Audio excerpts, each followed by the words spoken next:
ಸಾವನ್ನೇ ಗೆದ್ದು ಬಂದ ರಮೇಶ ವಿಶೇಷ ಕಾರ್ಯಕ್ರಮಕ್ಕೆ ಸ್ವಾಗತ. ನಾನು ನಿಮ್ಮ ಎಂಪಿ ಮುದಾಳಿ. ಬಂಧುಗಳೇ, ತಮಗೆಲ್ಲ ಗೊತ್ತಿರುವ ಹಾಗೆ ಭಾರತದಲ್ಲಿ ಇದು ಒಂದು ಬಹುದೊಡ್ಡ ವಿಮಾನ ಪತನದ ಸುದ್ದಿ, ಒಂದಷ್ಟು ಬ್ರೇಕಿಂಗ್ ಸುದ್ದಿಯಾಗಿ ಬರ್ತಾ ಇದೆ. ತಮಗೆಲ್ಲ ಗೊತ್ತಿರೋ ಹಾಗೆ ಆ ಒಂದು ವಿಮಾನದಲ್ಲಿ ಸುಮಾರು 242 ಜನ ಪ್ರಯಾಣಿಕರು ಪ್ರಯಾಣ ಮಾಡ್ತಾ ಇದ್ರು. ಅದರಲ್ಲಿ ಕೇವಲ ಒಬ್ಬ ವ್ಯಕ್ತಿ ಕಿಟಕಿಯಿಂದ ಚಿಡಿದು ಬಿದ್ದು ಬದುಕುಳಿದಿರುವಂತಹ ಸುದ್ದಿ ನಿಮ್ಮ ಮುಂದೆ ನಾವು ಹೊತ್ತುಕೊಂಡು ಬಂದಿದ್ದೀವಿ ನಾರಂಜ್ ಎಕ್ಸ್ಪ್ರೆಸ್ ಸುದ್ದಿ ವಾಹಿನಿಯಲ್ಲಿ. ಬನ್ನಿ, ಹಾಗಾದ್ರೆ ಬ್ರೇಕಿಂಗ್ ಸುದ್ದಿ ಬರ್ತಾ ಇದೆ, ನೋಡ್ಕೊಂಡು ಬರೋಣ.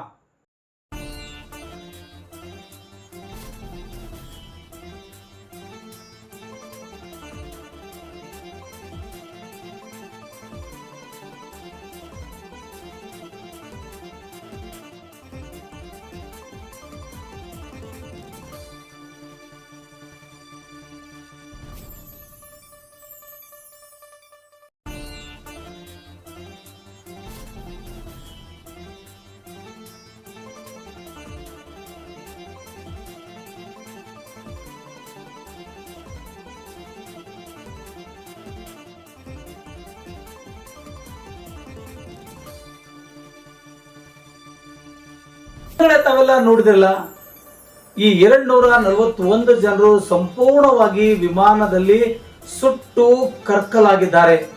ಅವರ ಗುರುತು ಅವರನ್ನೇ ಹಿಡಿಯಕ್ಕಾಗ್ತಾ ಇಲ್ಲ.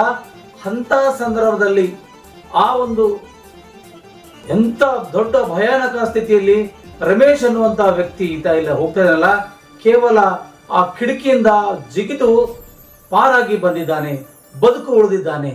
ಹೇಗಾದ್ರೂ ಮಾಡಿ ನಾನು ಬದುಕಬೇಕು ಎಂಬ ಛಲ ತೊಟ್ಟುಕೊಂಡು ಕಿಟಕಿಯಿಂದ ಚಿಡಿದಿದ್ದಾನೆ ಅಂತಕ್ಕಂಥ ಮಾತನ್ನ ಕೇಳಿ ಬರ್ತಾ ಇದೆ. ಬಂಧುಗಳೇ, ತಮಗೆಲ್ಲ ಗೊತ್ತಿರೋ ಹಾಗೆ ಅನ್ನ ಅವನ್ ಸರದೇ ಇಲ್ಲ, ಅದಕ್ಕಾಗಿ ಅವನು ಬದುಕು ಉಳಿದಿದ್ದಾನೆ. 241 ಜನರ ಅನ್ನ ಸಂಪೂರ್ಣವಾಗಿ ಸರಿದು ಹೋಗಿದೆ.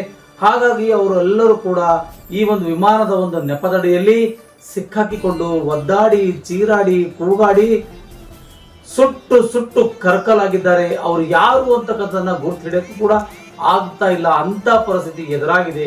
ಅಂತರ ಮಧ್ಯೆಯಲ್ಲಿ ಈ ಒಬ್ಬ ಮೃತ್ಯುಂಜಯ ಅಂತ ನಾವು ಹೇಳ್ಬೋದು. ನಿಮಗೆ ಈ ರಮೇಶ್ ಅನ್ನುವಂತ ವ್ಯಕ್ತಿ ಕಿಟಕಿಯಿಂದ, ನಿಮ್ಗೆ ನಾವು ತೋರಿಸ್ತಾ ಇದೀವಲ್ಲ ಇಲ್ಲಿ ಹಿಂದ್ಗಡೆ, ಅವನು ಕಿಟಕಿಯಿಂದ ಜಿಗಿದು ಕಿಟಕಿಯಿಂದ ಚಿಡಿದು ಸಾವನ್ನೇ ಗೆದ್ದು ಬಂದಿದ್ದಾನೆ. ನಿಜಕ್ಕೂ ಅವನ ಧೈರ್ಯ ಮೆಚ್ಚಲೇಬೇಕು. ಯಾಕಂದ್ರೆ ಇನ್ನು ಅವನ ಅನ್ನ ಸರದಿಲ್ಲ.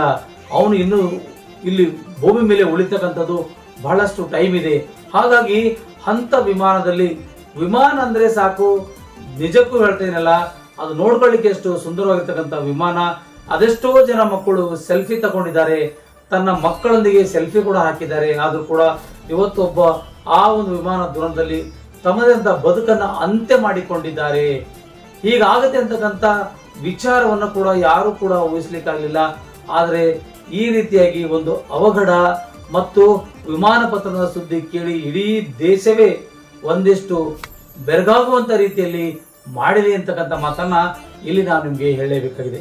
ಯಾಕಂದ್ರೆ ಅನೇಕ ರೀತಿಗಳಿಂದ ಇಲ್ಲಿ ತಮ್ಮದೇ ಆದ ರೀತಿಯಿಂದ ತಮ್ಮದ ಲೋಕಗಳನ್ನ ಕಟ್ಟಿಕೊಳ್ಳಲಿಕ್ಕೆ ಮತ್ತು ತಮ್ಮದೇ ಆದ ಕೆಲಸಗಳನ್ನ ಮಾಡಿಕೊಳ್ಳಲಿಕ್ಕೆ ಹಲವಾರು ಜನರು ವಿಭಿನ್ನ ರೀತಿಯಲ್ಲಿ ಹೇಗಾದ್ರೂ ಮಾಡಿ ಬದುಕಿ ಸಾಧಿಸಬೇಕು ಎಂಬ ಛಲತೊಟ್ಟು ಇಲ್ಲಲ್ಲ ಅಲ್ಲಲ್ಲ ಮತ್ತೆಲ್ಲ ಒಂದು ಕಡೆ ಬದುಕಿ ತೋರಿಸೋಣ ಅಂತಕ್ಕಂಥ ವಿಚಾರಕ್ಕೆ ಇವತ್ತು 242 ಜನ ಈ ಒಂದು ಪ್ರಯಾಣದಲ್ಲಿ, ಅಂದ್ರೆ ಏರ್ ಇಂಡಿಯಾ 787 ಈ ಒಂದು ಇದರಲ್ಲಿ ಪ್ರಯಾಣ ಮಾಡ್ತಾ ಇದ್ರು.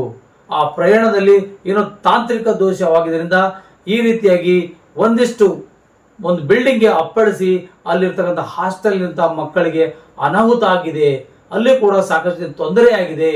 ಈ ರೀತಿಯಾಗಿದ್ದು ಇದು ನಮ್ಮ ದೇಶದಲ್ಲಿ ಪ್ರಪ್ರಥಮ ಬಾರಿ ಅಂತಕ್ಕಂಥ ಮಾತನ್ನ ಹೇಳಲೇಬೇಕಾಗಿದೆ. ಯಾಕಂದ್ರೆ ಅನೇಕ ವಿಮಾನ ಪತನಗಳಾಗಿದ್ದಾವೆ, ಆದರೆ ಇಷ್ಟು 241 ಜನರು ಯಾವತ್ತೂ ಸತ್ತಿಲ್ಲ, ಸಾಯಕ್ಕೂ ಕೂಡ ಹೋಗಿಲ್ಲ. ಕೆಲವೊಂದಿಷ್ಟು ಮಾತ್ರ ನಮ್ಮ ದೇಶದಲ್ಲಿ ಆಗಿತ್ತು. ಕೆಲವೊಂದು ಸಣ್ಣ ಪುಟ್ಟ ವಿಚಾರಗಳು ಬಂದಾಗ ಆ ವಿಚಾರಗಳನ್ನ ಹೇಳಿಕೊಂಡು ಈ ರೀತಿಯಾಗಿ ದುರ್ಘಟನೆ ನಡೆದಿರಲಿಲ್ಲ. ಎಲ್ಲ ಒಂದು ಕಡೆಯಿಂದ ಸಾವು ನೋವುಗಳು ಆಗಿತ್ತು, ಆದರೆ ಇಷ್ಟು ಪ್ರಮಾಣದಲ್ಲಿ ಆಗಿರಲಿಲ್ಲ. ಆದರೆ ವಿಧಿ ಹೇಗಿದೆ ನೋಡಿ. ಒಂದು ದೃಶ್ಯ ನಾವು ನಿಮ್ಗೆ ತೋರಿಸ್ತಾ ಇದೀವಿ. ಜೋಶಿ ಫ್ಯಾಮಿಲಿ ಅಂತೆ. ಆ ಜೋಶಿ ಫ್ಯಾಮಿಲಿ ಇಡೀ ತಮ್ಮ ಮಕ್ಕಳೊಂದಿಗೆ ಒಂದಿಷ್ಟು ಸೆಲ್ಫಿ ತಗೊಂಡಿದ್ದಾರೆ. ಅಪ್ಪ ಅಮ್ಮ 3 ಜನ ಮಕ್ಕಳು. ಅವರು ಇಡೀ ಅಂತ್ಯನೇ ಆಗೋಗಿದೆ, ಆ ಕುಟುಂಬದ ಅಂತ್ಯನೇ ಆಗೋಗಿದೆ. ಅವ್ರು ಏನು ಪಾಪ ಮಾಡಿರ್ಬೋದು, ಆ ಮಕ್ಕಳು ಏನು ತೊಂದರೆ ಪಟ್ಟಿರಬೇಕು, ಸಾಯುವಾಗ ಎಂತೆಂಥ ಸ್ಥಿತಿಗಳನ್ನ ಬಂತಲ್ಲ ಅಂತಕ್ಕಂಥ ಆಲೋಚನೆ ಅಲ್ಲಿ ನಾವು ಮಾಡಿಕೊಳ್ಳಬೇಕಾಗಿದೆ ಮತ್ತು ಊಹಿಸಿಕೊಳ್ಳಬೇಕಾಗಿದೆ ಬಂಧುಗಳೇ. ಯಾಕಂದ್ರೆ ಈ ರೀತಿಯಾಗಿ ದುರ್ಘಟನೆ ನಡೀತಿರೋದು ಮೊದಲೇನಲ್ಲ, ಆದರೂ ಕೂಡ ಆದರೆ 241 ಜನ ಸುಟ್ಟು ಕರ್ಕಲಾಗಿರ್ತಕ್ಕಂಥ ಘಟನೆ ನಾನು ನಿಮ್ಮ ಮುಂದೆ ಹೇಳ್ತಾ ಇದ್ದೀನಿ.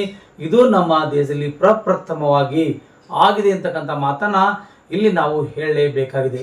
ಒಟ್ಟಾರೆಯಾಗಿ ಈ ರೀತಿಯಾಗಿ ಒಂದಿಷ್ಟು ವಿಮಾನ ಪತನವಾಗಿದ್ದರಿಂದ ಎಷ್ಟು ಜನ ಸಾಯ್ತಾರೆ ಅಂತಕ್ಕಂಥದನ್ನ ನಾವು ಯಾರು ಕೂಡ ಊಹಿಸಿಕೊಳ್ಳಿಲ್ಲ.